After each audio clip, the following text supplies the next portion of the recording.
You are listening to an American Free Press podcast. Yeah, this is something pretty big because a lot of big names actually were involved in this matter. Besides you, of course. A lot of people came out to support you. Names like Ralph Nader, Michael Moore. Do you hang out with these people, or you know them, or did they just hear about what happened and they said, look, we support what you did? Well, a little of both. I have met Ralph Nader a couple of times, and he has been a strong supporter. Actually, he's a member of Veterans for Peace, and he's been a strong supporter of our organization. He's an associate member, as I was mentioning before. I don't know if he would say, oh, yes, Leah Bolger, I know her well. I know who he is, of course, and I've met him several times. But we asked him for a statement of support, which he came up with, a very strong statement. Michael Moore, his website, posted the video, the C-SPAN video that was also included the clips of Ben Cohen, the Ben and Jerry's Ben Cohen, speaking in support of me. Now, Ben has been a friend of Veterans for Peace for some time, and the guy who did the editing, Bill Kinsey, is a friend of Ben Cohen's, and so Bill wanted to help, and he enlisted Ben and made this video with the interview with Ben and did a phone interview with me and cut that into it. So it made this great video that was then posted on Michael Moore's website, and then Michael Moore tweeted about it, and Roseanne Barr tweeted about it. It is amazing what celebrities have the power to make things go viral and to really make an impact. If they hear these interviews, that they would do more of that. Not that their voices are so much more powerful, but that they have so many people follow them or watch what they do or watch what they endorse, and they have outreach and exposure. Michael Moore has over 1 million followers, and after he tweeted about my video, I immediately had like 50 people following me that weren't there 5 minutes prior. So it is important that people who have that kind of notoriety, they can really make a difference. And Michael Moore tweeting about me or writing about me or whatever could make a huge difference in how many people watched the video, how many people know about what I did, and how many people know about Veterans for Peace, and it could make a huge difference. So we're always reaching out to any kind of media to get our voice out there. I've done a lot of interviews since this all happened, and I'm happy to do them, and it's great, and I really appreciate independent voices like yours or independent avenues of non-corporate media helping us tell the truth. My pleasure. You know, I've often thought, why aren't there more prominent people, celebrities, who speak out against war? Seems like that used to happen a lot in the 60s, and it doesn't happen anymore. Are there any prominent people out there who support Veterans for Peace, besides what we just talked about? Yes, I mentioned Howard Zinn, of course. Right. Ed Asner, the actor, is a member. Chris Christopherson, the musician, is a lifetime member. Daniel Ellsberg, of course. David Courtwright is a member. He's a prominent author on war. David Swanson is a member who's written several books. War is a Lie. I should have looked this up before. No, that's before okay. You know what? It's the usual suspects, though. It doesn't seem like there's new people coming in. That's what I don't get. How could these people have a lot of money. They're really living a comfortable life. Mm-hmm. They have to know what's going on. Mm-hmm. How could they just sit there and wake up and get a massage, have their breakfast cooked for them, and not really voice their opinion about how we're talking about horrible stuff. War is horror. I can't understand how these people don't feel some kind of a moral obligation to say something. You know what? I'm lucky. I'm an actor. I'm making a lot of money. I really don't do much for it. I just pretend to be somebody else. And I'm lucky. What can I say? There's many, many, many more people who are not as lucky as I am, and the people who are getting killed for no reason in actions that are illegal from 9/11, which many scholars believe was not committed by the folks in the government who say that it was 19 Muslims in a cave that shut down the entire air defense system in the United States for the amount of time they did. You would think that these people would say, look, enough is enough. All right, I'm comfortable enough. Let me stand up for these people who have no voice. Ed Asner has been doing this for decades.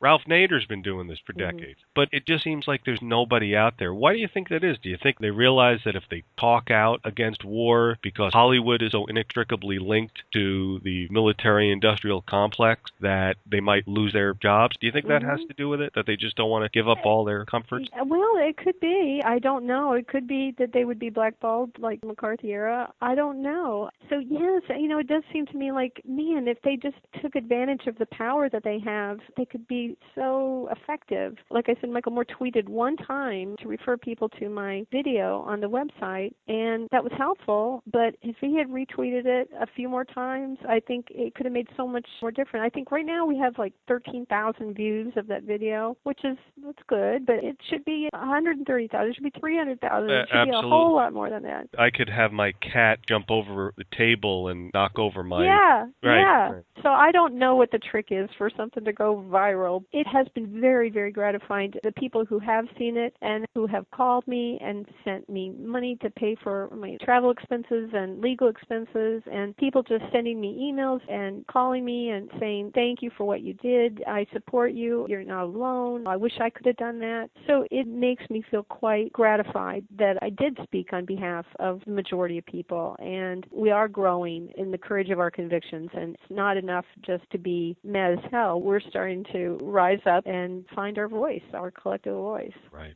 So let's get to that day here. Okay. I'm looking at the C-SPAN archives. Joint Select Committee on Deficit Reduction Hearing on Discretionary Spending, October 26, 2011. By the way, I don't have a cat. I was just using that as a Why did you go to this hearing, and how did you decide that you were going to interrupt it, knowing that you were not allowed to? Well, I live in Oregon normally, and I was in Washington for the whole month of October as part of the occupation of Freedom Plaza. So whenever I'm in Washington, I try to find ways to participate and watch and monitor what's being done in my name. And so this particular committee, the super committee, as I mentioned, was very, very closed and secretive. And where and when they met, it was not open to the public, and what they discussed was not public knowledge. And in fact, members of the super committee were criticized by their peers, other people in Congress, senators and representatives who were not part of this elite 12-member committee. They were widely criticized by not just the public, but their peers, because they were so private. Several members of the super committee said that that was necessary because they were trying to build trust and collegiality within the super committee so that people could feel free to speak freely and candidly about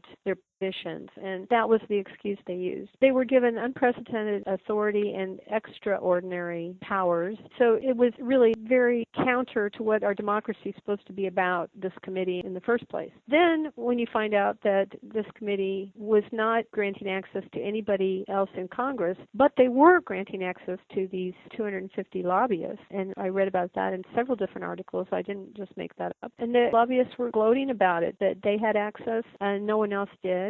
So there came this opportunity. I think the super committee held a total of 3 public hearings where it was announced when and where, and the public was allowed to attend. And the hearing I attended, I believe, was the 3rd and last hearing. And so any member of public can attend committee hearings at Capitol Hill, and they have various hearing rooms, and it's no problem. That's your right as a citizen to participate in your government and to watch what's going on, listen to what's going on.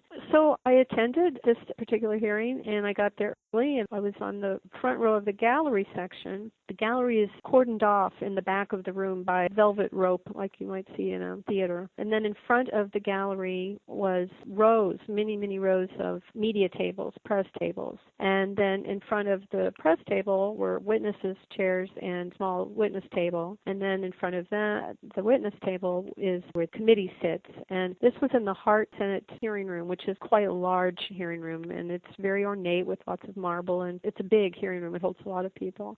So I listened to the testimony of this sole witness for like over an hour, and I really had not intended to interrupt because I had done something similar a week before. I had interrupted the Armed Services Committee hearing in the Rayburn office building that was being chaired by Representative McKeon, and he was having Panetta, Secretary of Defense, and General Dempsey, the chair of the Joint Chiefs, were going to testify about, they were supposed to be talking about budget cuts and moving forward. And Representative McKeon, after his introductory remarks, he was pretty much just saying, don't worry, guys, we're not going to cut anything. If we defund any of these programs, then the terrorists are going to get us, and don't worry, and we know it's important. So I interrupted him, and I was arrested for that. And so I had a charge pending, an open case.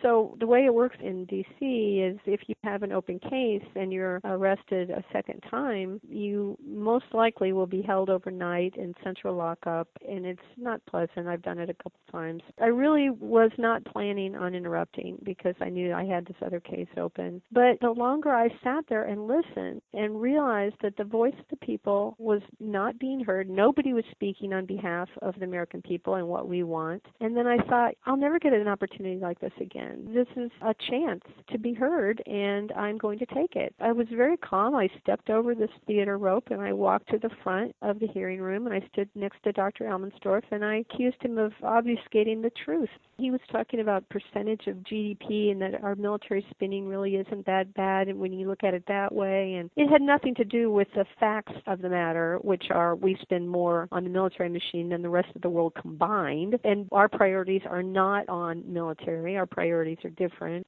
Senator Murray, who's the chair of the committee, banged the gavel almost immediately and tried to ask me to stop speaking. And I just kept going. So I think it was a total of 52 seconds between when I started speaking and when the door closed behind me as I was being hustled out by police officers. But I got a lot said in 52 seconds. And Kevin Zeese, so one of my supporters, a very prominent activist and spokesman for the movement, said I got more out in 45 seconds than the whole super committee combined, more of substance. And in fact, I was the only citizen who testified, albeit uninvited, testified before Congress. So I was glad that I had this opportunity, and I'm glad that I was able to take advantage of it and truly express the will of the people. It does seem like such an obscene, rigged game and a joke that these people want to pretend that they're there doing the people's business, and they won't even let one person speak. Mm-hmm. And I love what you said here. It's a disgrace that we have to break the law in order to speak to our government.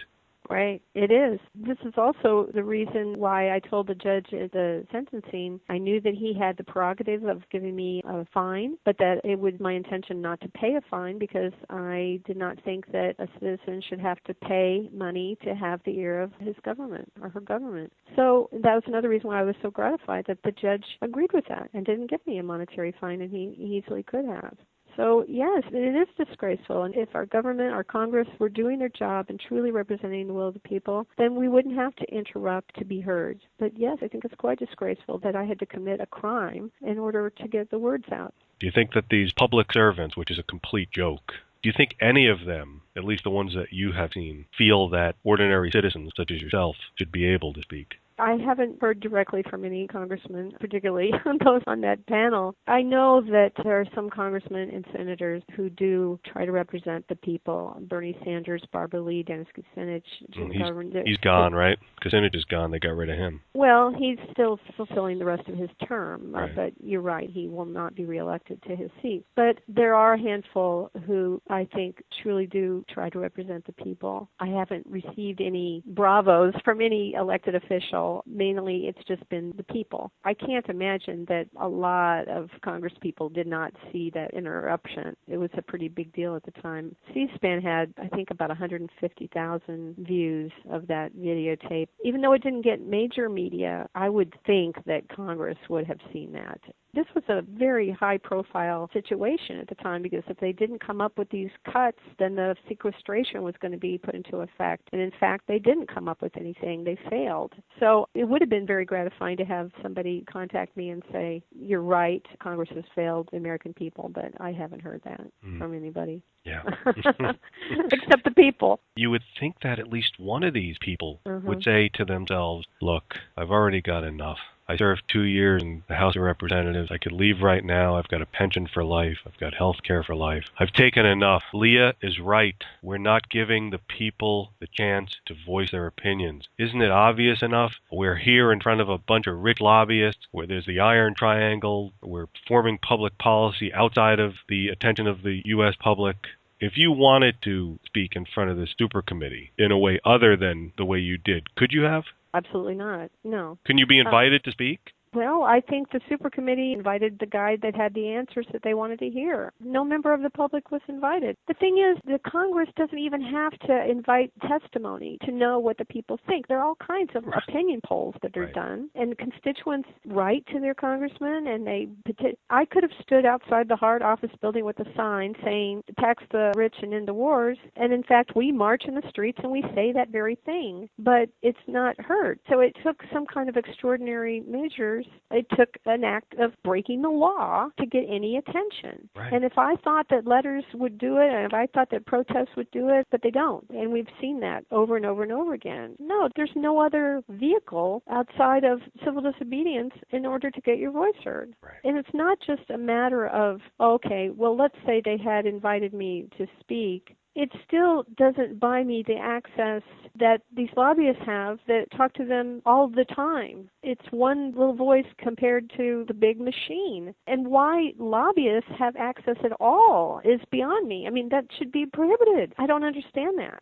The First Amendment. Well, yeah, the First Amendment being interpreted as speech and money being Exactly. the same thing. At this point in time, it might be different a year from now or 5 years or 10 years or 100 years. When I read what you said, that really hit home when you said that it's such a disgrace that in order to have your voice heard, you have to break the law. People should be able to simply walk into Congress and say what they want. These Congress people should welcome them. These Congress people should shut up, put your microphone down, and listen to what an average American has to say about what you're doing to the country.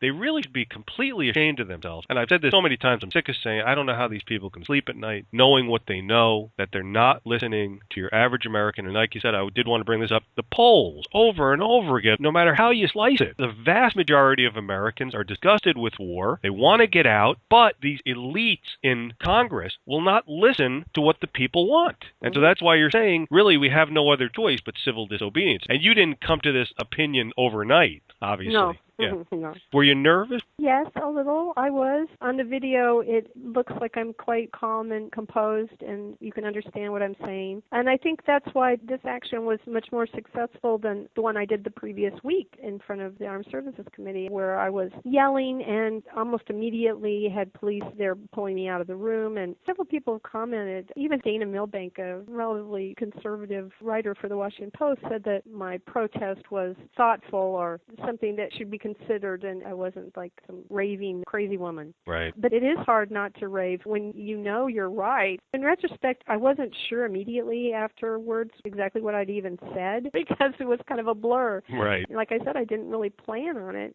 So yes, I was somewhat nervous, but not as much as you might think, because I just felt like, God, I can't believe I have to do this. I felt like it was a responsibility to do it. So I'm glad you did it. And of course, you don't even have to say a word in order to get thrown off the floor or arrested. Look what happened to Ray McGovern. Yeah, that was at a private function. That wasn't even in Congress. Right. But he stood with his back to Hillary Clinton and was mauled by police and physically harmed, bruised. Right. It's sad. It is sad. But I don't know what people are afraid of. They're afraid of the truth, or they're afraid of, I don't know. They feel threatened, though. I don't know, but it's been going on for a long time in the United States. And I've talked to people who used to protest the Vietnam War and literally not doing anything, just standing there, maybe with a sign. And they've been beaten mercilessly. Why is it something that was illegal? Well, the way the judge put it was that he said, although I'm sympathetic with your criticism of the government and that people are maybe not being heard, he said there's like, 300 million people in this country, and I'm sure almost all of them would like to have 52 seconds to speak to Congress. But we can't do it that way because then nothing would get done and no decisions would be made, and you kind of jumped to the front of the line by doing that. And I wasn't allowed to rebut the judge at that point, although I really wanted to, but I thought, but these corporate lobbyists are jumping to the front of the line. They don't have to wait in line at all. And I also wanted to say, but if my representative was actually doing his job, allowed to do his job of representing my interest and the will of the people, then that's the purpose of having representatives.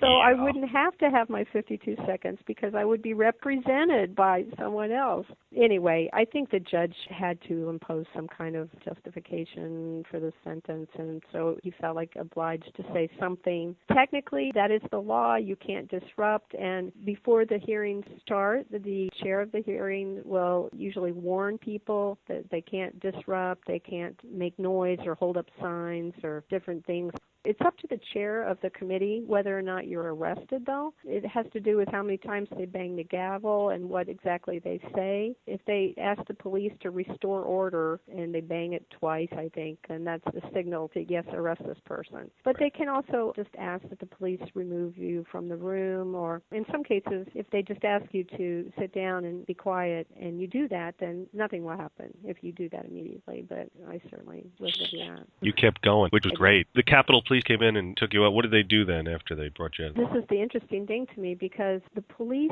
in this case were very, very nice to me. The two police officers that took me out of the room, one of them stayed with me, and they have to maintain physical custody of you at all times. So they handcuffed me, but he just had his hand around my upper arm to hold on to me, but it was just like barely touching me. I have been held by police that left fingertip bruises on my arms. But this guy was very, very nice. The sergeant, different people came and talked to me and really got the feeling that they were quite sympathetic with what I had done. And then the proof of that was, as I mentioned before, normally if you have a case open, they hold you overnight. But I was not held overnight. And the police officer at the processing station went out of her way. She said, I think that there's a new provision that says that if you have 2 or more open cases, then you have to be held. But I think maybe she went out of her way to see if I could be released. And in fact, I was. And in fact, I was released a couple of hours, which is very, very quick if you've ever been through the process before. Then the ultimate was when I left the building, I was thanked by one of the police officers for what I did. Wow. And I thought, they have to do their job, and I understand that. And although some police officers are not the friends of activists, I think you also have to remember that most of them are just trying to make a living. And just like I was when I was in the military, and they do what they're supposed to do, and they're just trying to get by and make ends meet, go home to their families, and they're doing their job. Right. And I don't think that most police officers are the enemy. I think they're part of the 99% too. Of course, there are some who are abusive or take advantage of their power and their authority, and that's wrong. I want to be very careful not to lump all law enforcement as the opposition. So this happened October 26th of last year, and you just went in front of the judge a couple of days ago, right? Right. That's a fairly normal period of time. I went back in November for an initial hearing, and then I went back again in January for the arraignment, and then it would have been the trial. I was entitled to a jury trial for this offense, and I waived my right to the trial to plead guilty. I would like to talk about that a little bit because several people have asked me, you should have pled not guilty and you should have taken it to trial. And I think if I had done that, it would have changed the focus about why I did what I did. The purpose of a jury, of finding 12 peers to come in, and many of them would have to take off work or find babysitters. It's a duty, but it's something that is not convenient for people. So when you ask somebody to be on a jury and you think about what their job is, what they're supposed to do is listen to the evidence and decide if that evidence is compelling enough to convict the accused of the crime for which they've been charged. And in this case, I readily admit what I did. I mean, I was proud of what I did, and I wanted to show the video of what I did. I would not have been allowed to talk about why I did what I did, because that's not evidence. The evidence is, did I continue talking after I was told to stop? Did I cross this threshold? And obviously I did that. I admit I did that. So there's really no purpose of having a jury there to listen to evidence. It's a waste of their time. Because you're honest. Right. And so I hope to use the whole incident as a platform to talk about what's wrong with our government. And in fact, that's exactly what's happened. I'm talking to you. I've done so many interviews and writing about it. And then I think if I had just had a jury trial and the jury would have found me guilty, I'm right back where I started. It doesn't make sense to me to plead not guilty to that. I don't know. I just think it's the wrong forum and the wrong way to go in this case. Right. I agree with that. Was there anyone who could see the rationale behind what you were thinking? Or most people go, what are you, crazy? No, I think a lot of people question me, and then I explain it to them like that, and then they say, okay, I see how it could work this way, and how pleading guilty can be an effective way to resist. And I think that was validated by the sentence I got. I think the judge was appreciative that I didn't ask for a jury trial and put the government to that expense and unnecessary process. And it's not just the expense. Of course, I'm entitled to my trial, and I'm entitled to a lawyer and to force the government to prove that I did what I did, but if I'm going to admit that I did what I did, then why waste everybody's time? Exactly. And it only makes sense that you would want to plead guilty because you were proud of what you did. You're speaking for 330 million Americans who neither have the time or the inclination or the courage or the ability to say, you know what, I think that what you're doing here is wrong and we need a voice. And Americans do need a voice. And for that 52 seconds, you were the voice for many Americans who wish that they could do what you did. You're right. A lot of people have told me that they wish they could have done that, or even if they had had the opportunity, they're not sure they could have mustered up the courage to walk up. I guess it is a pretty gutsy thing to do.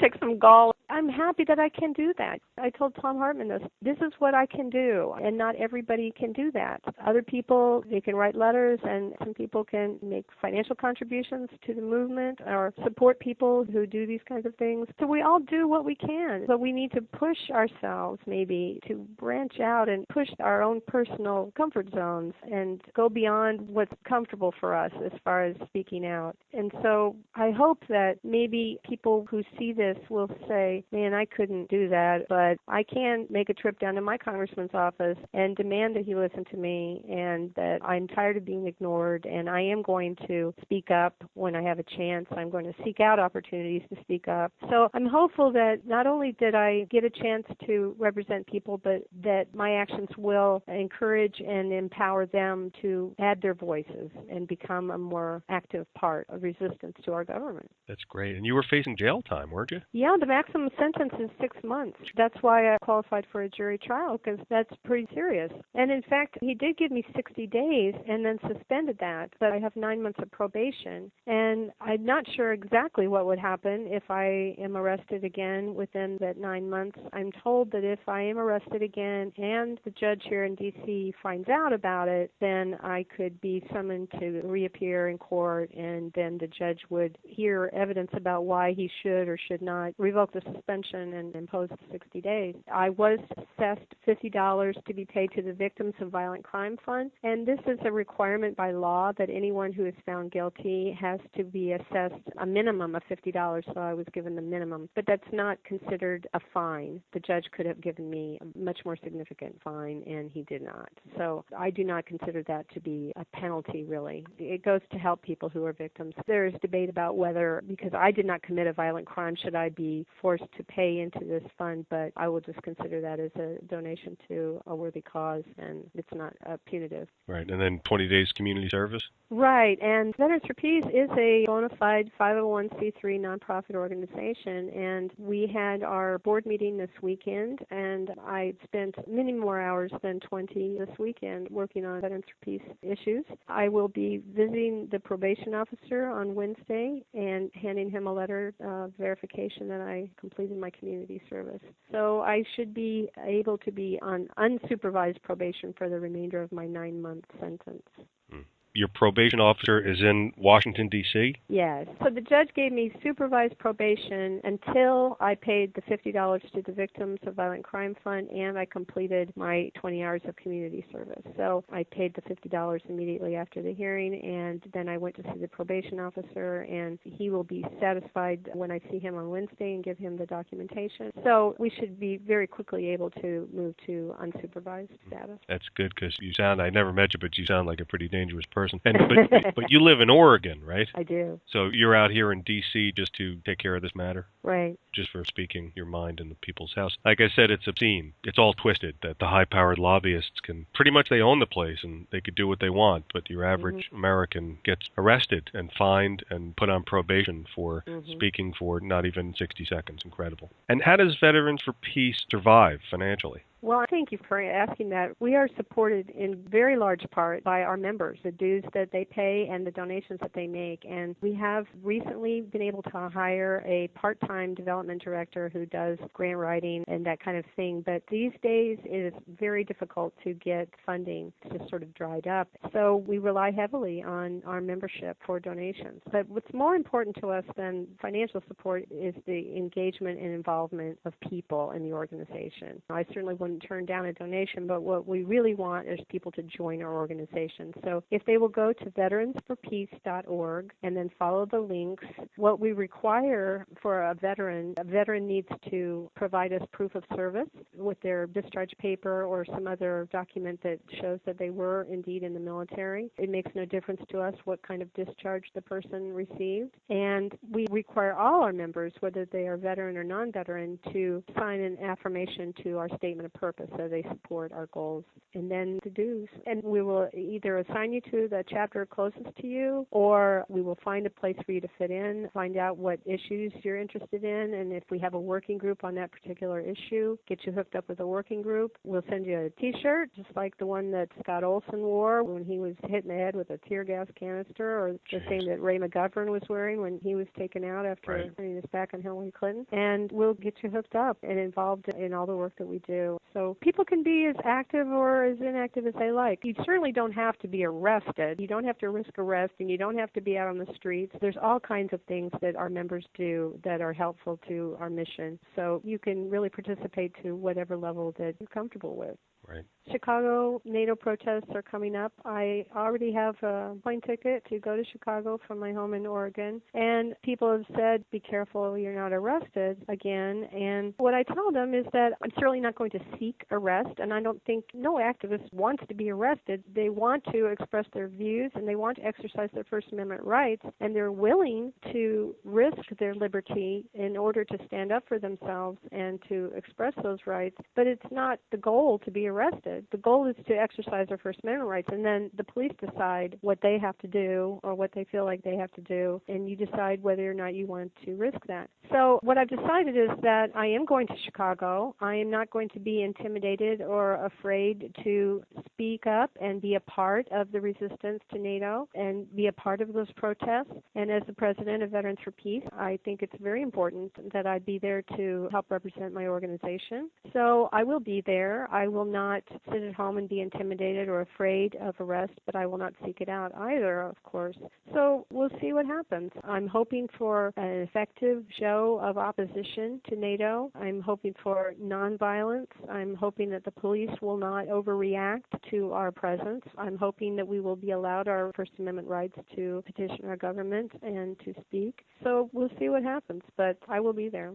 Leah Bolger, the president of Veterans for Peace and a great American, I want to thank you so much for the time you took out explaining all this to the listeners. You did something really great, and I'm hoping that nothing happens to you in Chicago, because I don't want to see you locked up in a jail in Washington, D.C. Well, thank you for listening to me for this time. I appreciate being able to tell my story. And if I am locked up, then I will count on you and others like you to get the word out. And we'll make some hay out of this, that an activist was jailed for speaking out. So if that happens, then we'll face the consequences when it does. Well, I'll be there. And again, thanks, Leah, for doing what you do and what you did. I appreciate it, and I'm sure most of the listeners do also. Thank you. Thank you, Dave.